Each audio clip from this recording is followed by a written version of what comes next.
ಒಂದು ಕಾಲದಲ್ಲಿ ಮಲ್ಲಿಗೆಹಳ್ಳಿ ಎಂಬ ಸುಂದರ ಹಳ್ಳಿಯಲ್ಲಿ ಶಿವಪ್ಪ ಎಂಬ ಬಡ ರೈತ ವಾಸಿಸುತ್ತಿದ್ದನು. ಶಿವಪ್ಪನಿಗೆ ಕುಟುಂಬದಲ್ಲಿ ಅವನ ಪತ್ನಿ ಲಕ್ಷ್ಮಿ ಮತ್ತು ಅವರ 18 ವರ್ಷದ ಮಗ ಕಾರ್ತಿಕ್ ಇದ್ದರು. ಶಿವಪ್ಪನಿಗೆ ಕೃಷಿ ಮಾಡುವುದನ್ನು ಬಿಟ್ಟರೆ ಬೇರೆ ಯಾವುದೇ ಕೆಲಸ ಗೊತ್ತಿರಲಿಲ್ಲ. ಆದರೆ ಆ ವರ್ಷ ಸರಿಯಾದ ಸಮಯಕ್ಕೆ ಮಳೆ ಬರಲಿಲ್ಲ. ಆದ್ದರಿಂದ ಅವನ ಹೊಲದಲ್ಲಿ ಬೆಳೆ ಬೆಳೆಯಲಿಲ್ಲ. ಕುಟುಂಬವನ್ನು ನಡೆಸುವುದು ದಿನದಿಂದ ದಿನಕ್ಕೆ ಕಷ್ಟವಾಗತೊಡಗಿತು.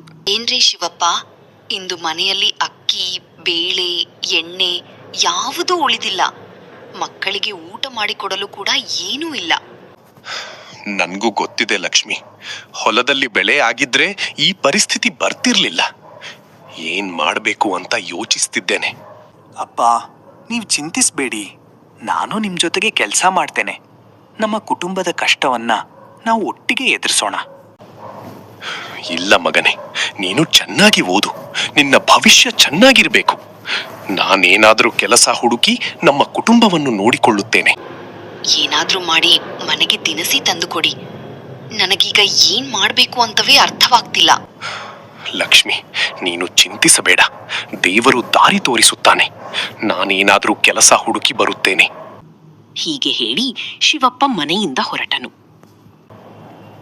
ಓ ದೇವರೇ, ಇದು ಯಾವ ಪರೀಕ್ಷೆ! ನಮ್ಮ ಮನೆಯಲ್ಲೀಗ ಒಂದು ಕಾಳು ಅಕ್ಕಿಯೂ ಉಳಿದಿಲ್ಲ. ನಾನು ಮತ್ತು ಲಕ್ಷ್ಮಿ ಹಸಿವಿನಿಂದ ಇದ್ದರೂ ಪರವಾಗಿಲ್ಲ, ಆದ್ರೆ ನನ್ನ ಮಗ ಕಾರ್ತಿಕ್ ಹಸಿವಿನಿಂದ ಇರೋದನ್ನು ನಾನು ಹೀಗೆ ನೋಡಲಿ? ನನಗೆ ಕೃಷಿ ಮಾಡುವುದನ್ನು ಬಿಟ್ಟರೆ ಬೇರೆ ಯಾವ ಕೆಲಸವೂ ಗೊತ್ತಿಲ್ಲ. ಈ ವರ್ಷ ಮಳೆಯೇ ಬರಲಿಲ್ಲ, ಅದರಿಂದ ಹೊಲದಲ್ಲೂ ಬೆಳೆ ಆಗಲಿಲ್ಲ. ಹೀಗೆ ಯೋಚಿಸುತ್ತಾ ಶಿವಪ್ಪ ದುಃಖದಿಂದ ಊರಿನ ರಸ್ತೆಯಲ್ಲಿ ನಿಧಾನವಾಗಿ ನಡೆಯತೊಡಗಿದನು. ಈಗ ಊರಿನ ದೊಡ್ಡ ಜಮೀನ್ದಾರನ ಬಳಿ ಸಾಲ ಕೇಳುವುದನ್ನ ಬಿಟ್ರೆ ನನಗೆ ಬೇರೆ ದಾರಿಯೇ ಕಾಣುತ್ತಿಲ್ಲ. ಹೀಗೆ ಯೋಚಿಸಿದ ಶಿವಪ್ಪ ತನ್ನ ಊರಿನ ಜಮೀನುದಾರ ಭೂಪತಿ ಶೆಟ್ಟಿಯವರ ಮನೆಗೆ ಹೋದನು. ಭೂಪತಿ ಶೆಟ್ಟಿ ತುಂಬಾ ಕುತಂತ್ರಿ ಮತ್ತು ದುರಾಸೆ ವ್ಯಕ್ತಿ. ತನ್ನ ಲಾಭಕ್ಕಾಗಿ ಜನರನ್ನು ಮೋಸ ಮಾಡಿ ಹಣ ಗಳಿಸುವುದೇ ಅವನ ಉದ್ದೇಶವಾಗಿತ್ತು. ಅಯ್ಯೋ ಶಿವಪ್ಪ, ಬಾಬಾ, ಎಷ್ಟು ದಿನಗಳಾಯಿತು? ಹೇಳು, ಇಂದು ನನ್ನ ಮನೆಗೆ ಹೇಗೆ ಬಂದೆ? ಏನ್ ಹೇಳಿ ಶೆಟ್ರೆ, ತುಂಬಾ ಕಷ್ಟದ ಪರಿಸ್ಥಿತಿಯಲ್ಲಿದ್ದೇನೆ. ಈ ವರ್ಷ ಸರಿಯಾದ ಸಮಯಕ್ಕೆ ಮಳೆ ಬರಲಿಲ್ಲ. ಅದರಿಂದ ನನ್ನ ಹೊಲದ ಎಲ್ಲಾ ಬೆಳೆ ಹಾಳಾಗಿದೆ. ಕುಟುಂಬವನ್ನು ನಡೆಸುವುದಕ್ಕೂ ಕಷ್ಟವಾಗುತ್ತಿದೆ. ಅದಕ್ಕೆ ನಿಮ್ಮ ಬಳಿ ಒಂದು ಸಹಾಯ ಕೇಳಲು ಬಂದಿದ್ದೇನೆ. ಇವನು ನನ್ನ ಬಲೆಗೆ ಸಿಕ್ಕಿದ್ದಾನೆ. ಈಗ ಇವನಿಂದ ಬೇಕಾದಂತೆ ಕೆಲಸ ಮಾಡಿಸಬಹುದು. ಭೂಪತಿ ಶೆಟ್ಟಿ ಮುಖದಲ್ಲಿ ನಗು ತೋರಿಸಿದರೂ ಅವನ ಮನಸ್ಸಿನಲ್ಲಿ ಮಾತ್ರ ಸ್ವಾರ್ಥದ ಯೋಚನೆಗಳು ಓಡುತ್ತಿದ್ದವು.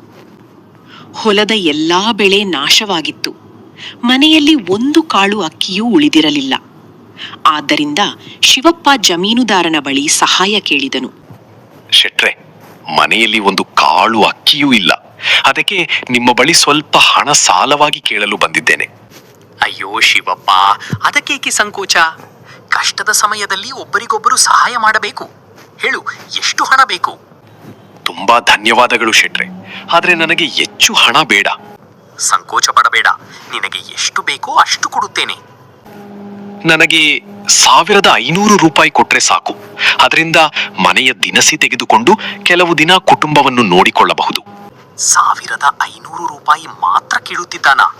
ಸರಿ, ಈಗ ಹಣ ಕೊಟ್ಟು ನಂತರ ಬಡ್ಡಿಯ ಹೆಸರಿನಲ್ಲಿ ಇವನನ್ನು ನನ್ನ ಬಲೆಗೆ ಬೀಳಿಸುತ್ತೇನೆ. ಶಿವಪ್ಪನಿಗೆ ಜಮೀನುದಾರನ ನಿಜವಾದ ಉದ್ದೇಶ ಗೊತ್ತಿರಲಿಲ್ಲ. ಅವನು ಒಳ್ಳೆಯ ಮನಸ್ಸಿನಿಂದ ಸಹಾಯ ಮಾಡುತ್ತಿದ್ದಾನೆ ಎಂದು ನಂಬಿದ್ದನು. ಅಯ್ಯೋ ಶಿವಪ್ಪ, ಏನಪ್ಪಾ ಇದು? 1500 ರೂಪಾಯಿ ಮಾತ್ರ ಯಾಕೆ? ಕನಿಷ್ಠ 10,000 ರೂಪಾಯಿ ಆದರೂ ತೆಗೆದುಕೋ. ಮುಂದೆ ಯಾವಾಗ ಮಳೆ ಬರುತ್ತದೋ, ಯಾವಾಗ ನಿನ್ನ ಪರಿಸ್ಥಿತಿ ಸುಧಾರಿಸುತ್ತದೋ ಯಾರಿಗೂ ಗೊತ್ತಿಲ್ಲ.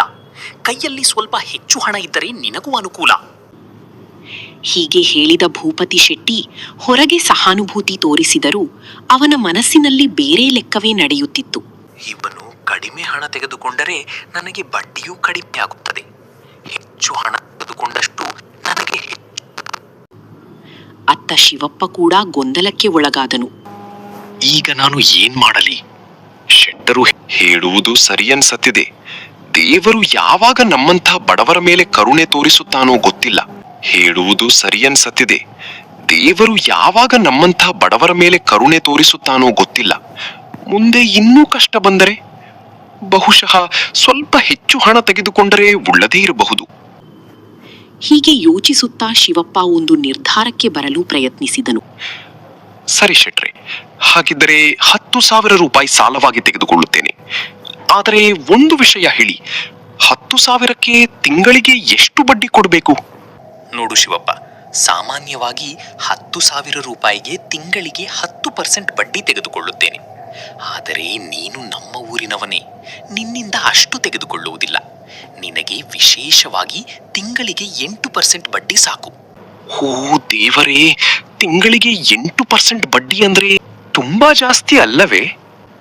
ಈ ಸಾಲವನ್ನು ತೆಗೆದುಕೊಳ್ಳುವುದು ಸುಲಭ, ಆದರೆ ಇಷ್ಟು ಬಡ್ಡಿಯೊಂದಿಗೆ ಅದನ್ನು ತೀರಿಸುವುದು ಹೇಗೆ? ಆದ್ರೆ ಈಗ ಸಾಲ ತೆಗೆದುಕೊಳ್ಳದೇ ಇದ್ದರೆ ನನ್ನ ಮಗ ಕಾರ್ತಿಕ್ ಹಸಿವಿನಿಂದ ಇರಬೇಕಾಗುತ್ತದೆ. ಸರಿ ಶೆಟ್ರೆ, ನನಗೆ ಬೇರೆ ದಾರಿ ಇಲ್ಲ. ನಿಮ್ಮ ಷರತ್ತಿಗೆ ಒಪ್ಪುತ್ತೇನೆ. ದಯವಿಟ್ಟು 10,000 ರೂಪಾಯಿ ಕೊಡಿ. ಕುಟುಂಬದ ಹಸಿವಿನ ಮುಂದೆ ಶಿವಪ್ಪನಿಗೆ ಬೇರೆ ಯಾವುದೇ ಆಯ್ಕೆ ಇರಲಿಲ್ಲ. ಭಾರವಾದ ಮನಸ್ಸಿನಿಂದ ಅವನು ಆ ಸಾಲವನ್ನು ಒಪ್ಪಿಕೊಂಡನು. ಬಹುಶಃ ದೇವರ ಇಚ್ಛೆ ಇದೇ ಇರಬೇಕು. ಏನೇ ಆಗಲಿ, ಈ ಸಾಲವನ್ನು ತೆಗೆದುಕೊಳ್ಳುತ್ತೇನೆ. ಏನಪ್ಪಾ ಶಿವಪ್ಪ, ಏನು ಯೋಚಿಸುತ್ತಿದ್ದೀಯಾ? ಬಡ್ಡಿಯ ಬಗ್ಗೆ ತಲೆ ಕೆಡಿಸಿಕೊಳ್ಳುತ್ತಿದ್ದೀಯಾ? ಹೌದು ಶೆಟ್ಟರೆ, ತಿಂಗಳಿಗೆ ಇಷ್ಟು ಬಡ್ಡಿ ಕೊಡುವುದು ಹೇಗೆ ಎಂದು ಯೋಚಿಸುತ್ತಿದ್ದೇನೆ. ಅಯ್ಯೋ, ಅದಕ್ಕೇಕೆ ಚಿಂತೆ ಮಾಡುತ್ತೀಯಾ? ನೀನು ನಮ್ಮ ಊರಿನವನು. ನಿಧಾನವಾಗಿ ನಿನಗೆ ಅನುಕೂಲವಾದಾಗ ತೀರಿಸು. ಮೊದಲು ಮನೆಯ ಕಷ್ಟವನ್ನು ದೂರ ಮಾಡಿಕೊ, ಉಳಿದದ್ದು ನಂತರ ನೋಡೋಣ. ಸರಿ ಶೆಟ್ರೆ, ತುಂಬಾ ಧನ್ಯವಾದಗಳು. ಹಣ ಕೊಡಿ. ಭೂಪತಿ ಶೆಟ್ಟಿ 10,000 ರೂಪಾಯಿ ಹಣವನ್ನು ಶಿವಪ್ಪನ ಕೈಗೆ ಕೊಟ್ಟನು. ಶಿವಪ್ಪ ಅವನಿಗೆ ಧನ್ಯವಾದ ಹೇಳಿ ಅಲ್ಲಿಂದ ಹೊರಟನು. ಮೊದಲು ಮಾರುಕಟ್ಟೆಗೆ ಹೋಗಿ ಮನೆಯವರಿಗೆ ಬೇಕಾದ ಅಕ್ಕಿ, ಬೇಳೆ ಮತ್ತು ದಿನಸಿ ಸಾಮಾನುಗಳನ್ನು ತೆಗೆದುಕೊಂಡು ಹೋಗಬೇಕು. ಹೀಗೆ ಯೋಚಿಸುತ್ತಾ ಶಿವಪ್ಪ ಸಂತೆಯ ಕಡೆಗೆ ವೇಗವಾಗಿ ನಡೆದು ಹೋದನು. ಕಾರ್ತಿಕ್ಗೆ ತಿನ್ನಲು ಇಷ್ಟವಾಗುವ ಸಿಹಿ ತಿಂಡಿಯನ್ನು ತೆಗೆದುಕೊಂಡು ಹೋಗುತ್ತೇನೆ. ಇಂದು ಅವನು ತುಂಬಾ ಸಂತೋಷ ಪಡುತ್ತಾನೆ. ಬೇಗನೆ ಮಾರುಕಟ್ಟೆಗೆ ಹೋಗಿ ಅಕ್ಕಿ, ಬೇಳೆ, ಎಣ್ಣೆ, ತರಕಾರಿ ಹಾಗೂ ಮನೆಯವರಿಗೆ ಬೇಕಾದ ಎಲ್ಲಾ ದಿನಸಿ ಸಾಮಾನುಗಳನ್ನು ಖರೀದಿಸಿದನು. ಜೊತೆಗೆ ಕಾರ್ತಿಕ್ಕಾಗಿ ಸಿಹಿ ತಿಂಡಿಯನ್ನು ತೆಗೆದುಕೊಂಡನು. ಎಲ್ಲಾ ಸಾಮಾನುಗಳನ್ನು ತೆಗೆದುಕೊಂಡು ಶಿವಪ್ಪ ಸಂತೋಷದಿಂದ ಮನೆಗೆ ಮರಳಿದನು. ಅಯ್ಯೋ, ಇಷ್ಟು ದಿನಸಿ ಸಾಮಾನ್ ತಂದಿದ್ದೀರಲ್ಲ, ಇಷ್ಟೊಂದು ಹಣ ನಿಮಗೆ ಎಲ್ಲಿಂದ ಸಿಕ್ಕಿತು? ಲಕ್ಷ್ಮಿ, ನಾನು ಹೇಳೋ ವಿಷಯ ಕೇಳಿದ್ರೆ ನೀನ್ ನನ್ ಮೇಲೆ ಬೇಸರ ಮಾಡಬಹುದು. ಏನಾಯ್ತು?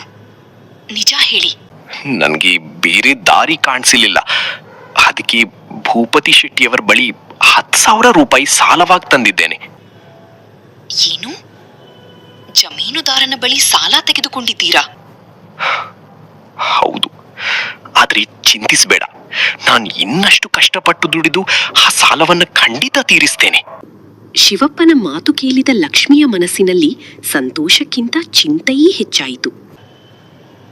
ನನಗೂ ಅದೇ ಭಯವಾಗಿತ್ತು. ಆದ್ರೆ ಈ ಕಷ್ಟದ ಸಮಯದಲ್ಲಿ ಊರಿನಲ್ಲಿ ಯಾರ ಬಳಿಯೂ ಸಾಲ ಕೊಡಲು ಹಣ ಇರಲಿಲ್ಲ. ಅಂದರೆ ನೀವು ನಿಜವಾಗಿಯೂ ಭೂಪತಿ ಶೆಟ್ಟಿಯವರ ಬಳಿಯಿಂದ ಸಾಲ ತೆಗೆದುಕೊಂಡು ಬಂದಿದ್ದೀರಾ? ಖಂಡಿತ ತೀರಿಸುತ್ತೇನೆ. ಹೌದು ಲಕ್ಷ್ಮಿ, ಆದ್ರೆ ನೀನು ಹೆಚ್ಚು ಚಿಂತಿಸಬೇಡ. ದೇವರು ನಮ್ಮನ್ನು ಎಂದಿಗೂ ಕೈಬಿಡುವುದಿಲ್ಲ. ತಡವಾಗಬಹುದು, ಆದ್ರೆ ನ್ಯಾಯವನ್ನು ಖಂಡಿತ ಮಾಡುತ್ತಾನೆ. ಈ ಕ್ಷಣದಲ್ಲಿ ನನ್ನ ಮಗ ಕಾರ್ತಿಕ್ನ ಹೊಟ್ಟೆ ತುಂಬಿಸುವುದೇ ನನಗೆ ಮುಖ್ಯ. ನೀವು ಹೇಳುವುದು ಸರಿ. ಆದ್ರೆ ಭೂಪತಿ ಶೆಟ್ಟಿ ತುಂಬಾ ಕುತಂತ್ರಿ ಮತ್ತು ಮೋಸಗಾರ. ಅವನು ತುಂಬಾ ಹೆಚ್ಚು ಬಡ್ಡಿ ವಸೂಲಿ ಮಾಡುತ್ತಾನೆ. ಸಮಯಕ್ಕೆ ಸಾಲ ತೀರಿಸದಿದ್ದರೆ ಜನರ ಹೊಲ, ಮನೆ ಎಲ್ಲವನ್ನೂ ತನ್ನ ಹೆಸರಿಗೆ ಮಾಡಿಕೊಂಡು ಬಿಡುತ್ತಾನೆ. ಹೇಳಿ, ನೀವು ಅವರಿಂದ ಎಷ್ಟು ಹಣ ಸಾಲವಾಗಿ ತೆಗೆದುಕೊಂಡಿದ್ದೀರಿ? ಲಕ್ಷ್ಮಿಯ ಪ್ರಶ್ನೆ ಕೇಳಿ ಶಿವಪ್ಪ ಕ್ಷಣಕಾಲ ಮೌನನಾದನು. ಅವನ ಮುಖದಲ್ಲಿ ಆತಂಕ ಸ್ಪಷ್ಟವಾಗಿ ಕಾಣುತ್ತಿತ್ತು. ನಾನು ಮೊದಲು ಕೇವಲ 1,500 ಮಾತ್ರ ಕೇಳಿದ್ದೆ ಲಕ್ಷ್ಮಿ. ಆದ್ರೆ ಭೂಪತಿ ಶೆಟ್ಟಿ ಕನಿಷ್ಠ 10,000 ಅಥವಾ ಅದಕ್ಕಿಂತ ಹೆಚ್ಚು ತೆಗೆದುಕೊಳ್ಳುವಂತೆ ಹೇಳಿದರು. ಅದಕ್ಕೆ ನಾನು 10,000 ತೆಗೆದುಕೊಂಡೆ. ಆದ್ರೆ ನೀನು ಚಿಂತಿಸಬೇಡ, ಹೇಗಾದರೂ ಮಾಡಿ ಆ ಸಾಲವನ್ನು ತೀರಿಸುತ್ತೇನೆ. ಲಕ್ಷ್ಮಿ, ಈಗ ಕಾರ್ತಿಕ್ ಮನೆಗೆ ಬರುವ ಸಮಯ ಆಗಿದೆ. ನಾನು ಕೆಲವು ಸಾಮಾನುಗಳನ್ನು ತಂದಿದ್ದೇನೆ. ಹೋಗಿ ಎಲ್ಲರಿಗೂ ಇಷ್ಟವಾಗುವಂತೆ ಒಳ್ಳೆಯ ಊಟ ಮಾಡಿ. ಸರಿ, ಇಂದು ನಮ್ಮ ಮಗ ತುಂಬಾ ಖುಷಿಯಾಗುತ್ತಾನೆ. ಹೀಗೆ ಹೇಳಿ ಲಕ್ಷ್ಮಿ ಅಡುಗೆ ಮನೆಗೆ ಹೋದಳು. ಲಕ್ಷ್ಮಿ ತುಂಬಾ ರುಚಿಯಾದ ಊಟವನ್ನು ತಯಾರಿಸಿದಳು. ಮನೆಯ ತುಂಬಾ ಅಡುಗೆಯ ಸುವಾಸನೆ ಹರಡಿತು. ವಾಹ್ ಲಕ್ಷ್ಮಿ, ನೀನು ಕಾರ್ತಿಕ್ಗೆ ಇಷ್ಟವಾದ ಖೀರ್ ಕೂಡ ಮಾಡುತ್ತಿದ್ದೀಯಲ್ಲ? ಹೌದು, ಇಷ್ಟು ದಿನಗಳ ನಂತರ ಅವನು ಸಂತೋಷದಿಂದ ಊಟ ಮಾಡಬೇಕು ಅನ್ನೋದೇ ನನ್ನ ಆಸೆ. ಆ ದಿನದ ಊಟದಿಂದ ತನ್ನ ಮಗನ ಮುಖದಲ್ಲಿ ನಗು ಮೂಡುತ್ತದೆ ಎಂದು ಶಿವಪ್ಪ ಮತ್ತು ಲಕ್ಷ್ಮಿ ಸಂತೋಷಪಟ್ಟರು. ಮಧ್ಯಾಹ್ನ ಕಾರ್ತಿಕ್ ಮನೆಗೆ ಬಂದನು. ತನ್ನ ನೆಚ್ಚಿನ ಊಟವನ್ನು ನೋಡಿ ಅವನಿಗೆ ಅಮ್ಮ, ಇಂದು ನನ್ನಿಷ್ಟದ ಎಲ್ಲಾ ಅಡ್ಗೆ ಮಾಡಿದ್ದೀಯಲ್ಲ. ಬಹಳ ದಿನಗಳ ನಂತರ ಶಿವಪ್ಪನ ಕುಟುಂಬದ ಎಲ್ಲರ ಮುಖದಲ್ಲೂ ಸಂತಸದ ನಗು ಮೂಡಿತ್ತು. ಅಮ್ಮ, ಊಟ ತುಂಬಾ ರುಚಿಯಾಗಿತ್ತು. ನಿಜ ಹೇಳ್ಬೇಕಂದ್ರೆ ಇಂದು ಹೊಟ್ಟೆ ತುಂಬಾ ಖುಷಿಯಿಂದ ಊಟ ಮಾಡಿದೆ. ನಿನಗೆ ಇಷ್ಟವಾಯಿತಲ್ಲ ಮಗನೇ, ಅದಕ್ಕಿಂತ ನಮಗೆ ಇನ್ನೇನು ಸಂತೋಷ ಬೇಕು.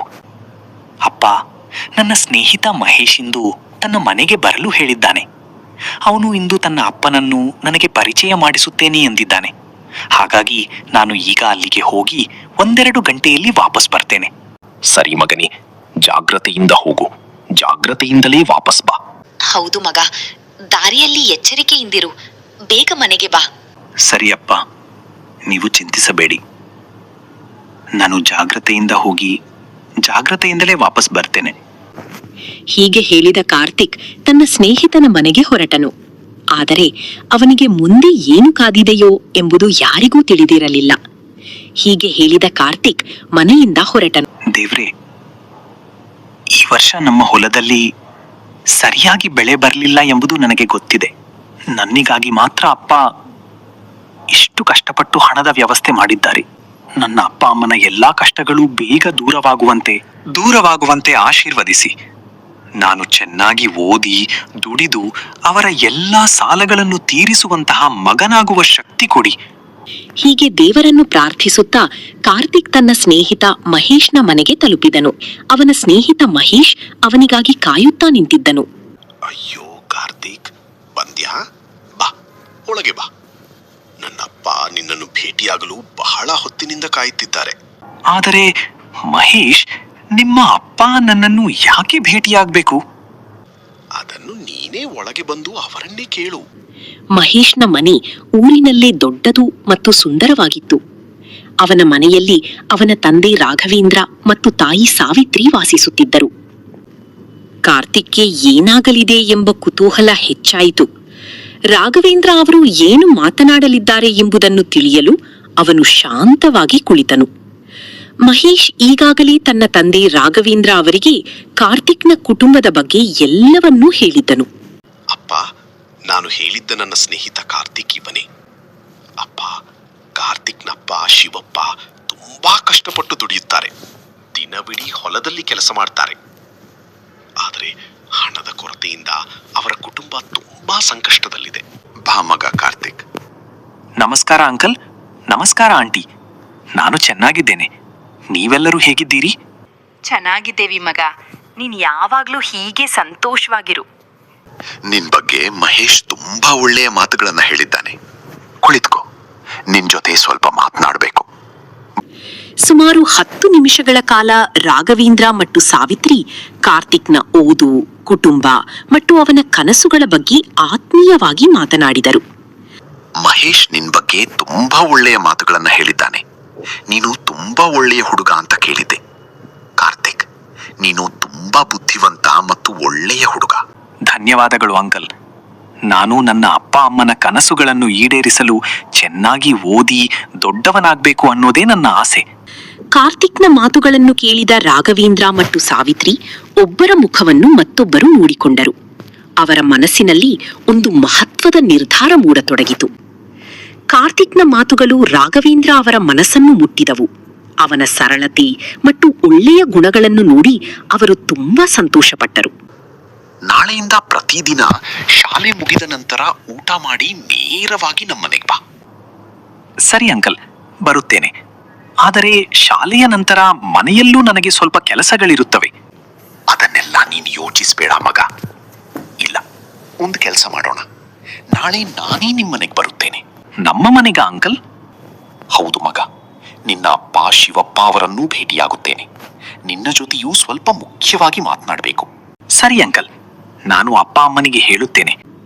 ರಾಘವೇಂದ್ರ ಅವರ ಮಾತುಗಳನ್ನು ಕೇಳಿದ ಕಾರ್ತಿಕ್ಗೆ ಆಶ್ಚರ್ಯವಾಯಿತು. ಆದರೆ ಅವರ ಮನಸ್ಸಿನಲ್ಲಿ ಯಾವ ಒಳ್ಳೆಯ ಉದ್ದೇಶವಿದೆ ಎಂಬುದು ಅವನಿಗೆ ಇನ್ನೂ ತಿಳಿದಿರಲಿಲ್ಲ. ಸರಿ ಅಂಕಲ್, ಈಗ ನಾನು ಮನೆಗೆ ಹೊರಡುತ್ತೇನೆ. ಕಾರ್ತಿಕ್ ಮಗ, ಒಂದ್ ನಿಮಿಷ. ಇದು ಈ ಸಿಹಿ ತಿಂಡಿ ಮತ್ತು ಹಣ್ಣುಗಳನ್ನ ಮನೆಗೆ ತೆಗೆದುಕೊಂಡು ಹೋಗು. ಎಲ್ಲರೂ ಸೇರಿ ತಿನ್ನಿ. ಬೇಡ ಆಂಟಿ, ನಾನಿದನ್ನು ತೆಗೆದುಕೊಳ್ಳಲು ಆಗೋದಿಲ್ಲ. ಯಾಕಪ್ಪ, ಸಂಕೋಚ ಪಡಬೇಡ. ತೆಗೆದುಕೋ ಮಗ, ಸಾವಿತ್ರಿ ಆಂಟಿ ತುಂಬಾ ಪ್ರೀತಿಯಿಂದ ಕೊಟ್ಟಿದ್ದಾರೆ. ಇದನ್ನು ನಿರಾಕರಿಸುವುದು ಸರಿಯಲ್ಲ. ಸರಿ ಅಂಕಲ್, ಧನ್ಯವಾದಗಳು. ನಾನು ತೆಗೆದುಕೊಂಡು ಹೋಗ್ತೇನೆ. ರಾಘವೇಂದ್ರ ಅಂಕಲ್ ನನ್ನ ಅಪ್ಪನನ್ನು ಯಾಕೆ ಭೇಟಿಯಾಗಬೇಕು ಎಂದು ಹೇಳಿದರು? ಅಂಕಲ್ ತುಂಬಾ ಒಳ್ಳೆಯವರು. ಅವರು ನನ್ನೊಂದಿಗೆ ತುಂಬಾ ಪ್ರೀತಿಯಿಂದ ಮಾತನಾಡಿದರು. ಸಾವಿತ್ರಿ ಆಂಟಿಯು ನನ್ನನ್ನು ತಮ್ಮ ಮಗನಂತೆ ನೋಡಿಕೊಂಡರು. ನನ್ನ ಬಗ್ಗೆ ಎಷ್ಟು ಕಾಳಜಿ ತೋರಿಸಿದರು. ಆದರೆ ಅವರು ನನ್ನ ಅಪ್ಪನನ್ನು ಯಾಕೆ ಭೇಟಿಯಾಗಲು ಬಯಸುತ್ತಿದ್ದಾರೆ? ಇದರ ಹಿಂದೆ ಏನು ಕಾರಣ ಇರಬಹುದು? ಬಂದಿಯಾ ಮಗ? ಮಹೇಶ್ ಅವರ ಮನೆಯಲ್ಲಿ ಎಲ್ಲರೂ ಹೇಗಿದ್ದರು? ಅಮ್ಮ, ಎಲ್ಲರೂ ತುಂಬಾ ಒಳ್ಳೆಯವರು. ರಾಘವೇಂದ್ರ ಅಂಕಲ್ ಮತ್ತು ಸಾವಿತ್ರಿ ಆಂಟಿ ನನ್ನನ್ನು ತುಂಬಾ ಪ್ರೀತಿಯಿಂದ ಮಾತನಾಡಿಸಿದರು. ಅಷ್ಟೇ ಅಲ್ಲ, ನಾಳೆ ರಾಘವೇಂದ್ರ ಅಂಕಲ್ ನಮ್ಮ ಮನೆಗೆ ಬರುತ್ತೇನೆ ಎಂದಿದ್ದಾರೆ. ಹೌದು, ನಾಳೆ ಅವರು ಬಂದಾಗ ಅವರಿಗೆ ಒಳ್ಳೆಯ ಆತಿಥ್ಯ ಕೊಡೋಣ. ಕಾರ್ತಿಕ್ ಮಗ, ನಮ್ಮನ್ನು ಒಳಗೆ ಕರೆಯುವುದಿಲ್ಲವೇ? ಅಯ್ಯೋ ಅಂಕಲ್, ಬನ್ನಿ ಬನ್ನಿ ಒಳಗೆ. ಅಪ್ಪ, ಅಮ್ಮ, ನೋಡಿ, ಮಹೇಶ್ ಮತ್ತು ರಾಘವೇಂದ್ರ ಅಂಕಲ್ ಬಂದಿದ್ದಾರೆ. ಸ್ವಾಗತ ಸರ್, ಬನ್ನಿ ಒಳಗೆ ಕುಳಿತುಕೊಳ್ಳಿ. ನಮಸ್ಕಾರ. ನೀವು ಬಂದದ್ದು ನಮಗೆ ತುಂಬಾ ಸಂತೋಷವಾಗಿದೆ. ಶಿವಪ್ಪ ಅವರೇ, ನಿಮ್ಮೊಂದಿಗೆ ಒಂದು ಮುಖ್ಯ ವಿಷಯದ ಬಗ್ಗೆ ಮಾತನಾಡಬೇಕಿದೆ. ಖಂಡಿತ ಸರ್, ಹೇಳಿ, ಏನು ವಿಷಯ? ಶಿವಪ್ಪ ಅವರೇ, ದಯವಿಟ್ಟು ನನ್ನನ್ನು ಸರ್ ಎಂದು ಕರೆಯಬೇಡಿ. ನಾನು ನಿಮ್ಮ ಸ್ನೇಹಿತನಂತೆಯೇ. ಆದ್ದರಿಂದ ನನ್ನನ್ನು ರಾಘವೇಂದ್ರ ಎಂದು ಕರೆದರೆ ಸಾಕು. ಸರಿ ರಾಘವೇಂದ್ರ ಅವರೇ, ಈಗ ಹೇಳಿ, ಏನು ವಿಷಯ? ಶಿವಪ್ಪ ಅವರೇ, ನನ್ನ ಮಗ ಮಹೇಶ್ಗೆ ಕಾರ್ತಿಕ್ ತುಂಬಾ ಆತ್ಮೀಯ ಸ್ನೇಹಿತ. ಮಹೇಶ್ ಯಾವಾಗ್ಲೂ ಕಾರ್ತಿಕ್ ಬಗ್ಗೆ ಒಳ್ಳೆಯ ಮಾತುಗಳನ್ನೇ ಹೇಳುತ್ತಿರುತ್ತಾನೆ. ಕಾರ್ತಿಕ್ ತುಂಬಾ ಬುದ್ಧಿವಂತ, ವಿನಯಶೀಲ ಮತ್ತು ಒಳ್ಳೆಯ ಗುಣಗಳಿರುವ ಹುಡುಗ. ಆದರೆ ನಿಮ್ಮ ಕುಟುಂಬದ ಬಡತನದಿಂದ ಅವನು ಓದನ್ನು ಬಿಟ್ಟು ಕೆಲಸಕ್ಕೆ ಹೋಗುವ ಬಗ್ಗೆ ಯೋಚಿಸುತ್ತಿದ್ದಾನೆ ಎಂದು ಮಹೇಶ್ ಹೇಳಿದ. ಹೌದು ರಾಘವೇಂದ್ರ ಅವರೇ, ಮನೆಯ ಪರಿಸ್ಥಿತಿ ತುಂಬಾ ಕಷ್ಟವಾಗಿದೆ. ಅದಕ್ಕೆ ಅವನು ಹೀಗೆ ಯೋಚಿಸುತ್ತಿದ್ದಾನೆ. ದೇವರ ಕೃಪೆಯಿಂದ ನನಗೆ ಯಾವುದಕ್ಕೂ ಕೊರತೆ ಇಲ್ಲ. ಅದಕ್ಕೆ ನಿಮ್ಮೊಂದಿಗೆ ಒಂದು ಮುಖ್ಯ ವಿಷಯ ಮಾತನಾಡಲು ಇಂದು ಇಲ್ಲಿ ಬಂದಿದ್ದೇನೆ. ಮೊದಲು ನನ್ನ ಮಗ ಮಹೇಶ್ ಯಾವಾಗಲೂ ಒಬ್ಬಂಟಿಯಾಗಿಯೇ ಇರುತ್ತಿದ್ದ. ಅವನೊಂದಿಗೆ ಯಾರೂ ಸ್ನೇಹ ಮಾಡುತ್ತಿರಲಿಲ್ಲ. ಅದರಿಂದ ಅವನು ಯಾವಾಗಲೂ ದುಃಖದಲ್ಲೇ ಇರುತ್ತಿದ್ದ. ಆದರೆ ಕಾರ್ತಿಕ್ ಅವನ ಜೀವನಕ್ಕೆ ಬಂದ ನಂತರ ಎಲ್ಲವೂ ಬದಲಾಯಿತು. ಕಾರ್ತಿಕ್ನ ಸ್ನೇಹದಿಂದ ನನ್ನ ಮಗ ಈಗ ಪ್ರತಿದಿನ ಸಂತೋಷವಾಗಿದ್ದಾನೆ. ಆ ಸಂತೋಷಕ್ಕೆ ನಾನು ಎಂದಿಗೂ ಋಣಿ. ಆದ್ದರಿಂದ ಇಂದಿನಿಂದ ಕಾರ್ತಿಕ್ನ ಓದಿನ ಸಂಪೂರ್ಣ ಖರ್ಚನ್ನು ನಾನೇ ನೋಡಿಕೊಳ್ಳುತ್ತೇನೆ. ಶಾಲೆಯ ಶುಲ್ಕ, ಪುಸ್ತಕಗಳು, ಸಮವಸ್ತ್ರ ಎಲ್ಲ ಜವಾಬ್ದಾರಿಯೂ ನನ್ನದು. ಇನ್ನು ಮುಂದೆ ನೀವು ಯಾವುದೇ ಚಿಂತೆ ಮಾಡಬೇಡಿ. ಕಾರ್ತಿಕ್ ಓದನ್ನು ಯಾವುದೇ ಕಾರಣಕ್ಕೂ ನಿಲ್ಲಿಸಬಾರದು. ಆ ದಿನ ಶಿವಪ್ಪನ ಮನಸ್ಸಿನ ದೊಡ್ಡ ಭಾರ ಇಳಿಯಿತು. ದೇವರು ರಾಘವೇಂದ್ರ ಅವರ ರೂಪದಲ್ಲಿ ತನ್ನ ಕುಟುಂಬಕ್ಕೆ ಸಹಾಯ ಮಾಡಲು ಬಂದಿದ್ದಾನೆ ಎಂದು ಅವನಿಗೆ ಅನಿಸಿತು. ಆ ದಿನದಿಂದ ಕಾರ್ತಿಕ್ನ ಓದಿನ ಚಿಂತೆ ಸಂಪೂರ್ಣವಾಗಿ ದೂರವಾಯಿತು. ಪ್ರತಿದಿನ ಶಾಲೆ ಮುಗಿದ ನಂತರ ಕಾರ್ತಿಕ್ ಮಹೇಶ್ನ ಮನೆಗೆ ಹೋಗಿ ಓದುತ್ತಾ ಆಟವಾಡುತ್ತಾ ಸಮಯ ಕಳೆಯುತ್ತಿದ್ದನು. ಹೀಗೆ ಒಂದು ದಿನ ರಾಘವೇಂದ್ರ ಅವರು ಇಬ್ಬರನ್ನೂ ಕರೆದರು. ನೋಡೋಣ, ನಿಮ್ಮಿಬ್ಬರಲ್ಲಿ ಷೇರು ಮಾರುಕಟ್ಟೆ ಬಗ್ಗೆ ಯಾರಿಗೆ ಗೊತ್ತು? ಮೊದಲು ಕಾರ್ತಿಕ್, ನೀನೇ ಹೇಳು. ಅಂಕಲ್, ನಾನು ಈ ಪದವನ್ನು ಮೊದಲ ಬಾರಿಗೆ ಕೇಳುತ್ತಿದ್ದೇನೆ. ಷೇರು ಮಾರುಕಟ್ಟೆ ಅಂದ್ರೆ ಏನು? ಸರಿ ಮಗ, ಗೊತ್ತಿಲ್ಲ ಅಂದ್ರೆ ಕೇಳ್ಬೇಕು. ಕೇಳಿದರೆ ಮಾತ್ರ ಹೊಸ ವಿಷಯಗಳನ್ನು ಕಲಿಯಲು ಸಾಧ್ಯ. ಮಹೇಶ್, ಈಗ ನೀನು ಹೇಳು. ಅಪ್ಪ, ನೀವು ಷೇರು ಮಾರುಕಟ್ಟೆಯಲ್ಲಿ ಕಂಪನಿಗಳ ಷೇರುಗಳನ್ನು ಖರೀದಿಸುತ್ತಾರೆ ಮತ್ತು ಮಾರುತ್ತಾರೆ ಎಂದು ನನಗೆ ಗೊತ್ತು. ಮಹೇಶ್ನ ಉತ್ತರ ಕೇಳಿದ ರಾಘವೇಂದ್ರ ಸಂತೋಷದಿಂದ ನಗುತ್ತಾ ಇಬ್ಬರಿಗೂ ಷೇರು ಮಾರುಕಟ್ಟೆಯ ಬಗ್ಗೆ ವಿವರವಾಗಿ ತಿಳಿಸಲು ಆರಂಭಿಸಿದರು. ಸರಿ ಮಗಗಳೇ, ನಾಳೆಯಿಂದ ಪ್ರತಿದಿನ ಅರ್ಧ ಗಂಟೆ ನನ್ನ ಜೊತೆಗೆ ಕುಳಿತುಕೊಳ್ಬೇಕು. ನಿಮ್ಮಿಬ್ಬರಿಗೂ ಜೀವನದಲ್ಲಿ ತುಂಬಾ ಉಪಯೋಗವಾಗುವ ಕೆಲವು ವಿಷಯಗಳನ್ನು ನಾನು ಕಲಿಸಲು ಬಯಸುತ್ತೇನೆ. ಬಗ್ಗೆ ಹುಡುಕಿದನು.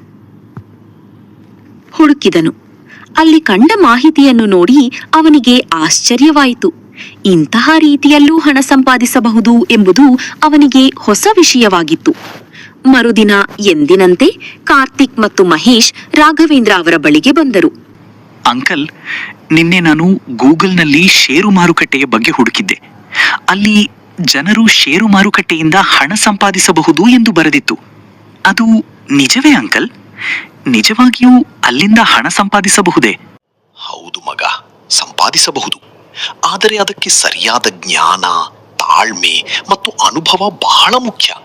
ತಿಳಿಯದೆ ಹಣ ಹೂಡಿಕೆ ಮಾಡಿದರೆ ಲಾಭದ ಜೊತೆಗೆ ನಷ್ಟವೂ ಆಗಬಹುದು. ಕಾರ್ತಿಕ್, ಷೇರು ಮಾರುಕಟ್ಟೆಯಿಂದ ಯಾರಾದರೂ ಹಣ ಸಂಪಾದಿಸಬಹುದು ಎಂಬುದು ನಿಜ. ಹಣ ಮಾತ್ರವಲ್ಲ, ಸರಿಯಾದ ಜ್ಞಾನ ಮತ್ತು ತಾಳ್ಮೆ ಇದ್ದರೆ ತುಂಬಾ ಹಣವನ್ನು ಸಂಪಾದಿಸಬಹುದು. ಆದರೆ ಒಂದು ವಿಷಯ ನೆನಪಿಟ್ಕೋ,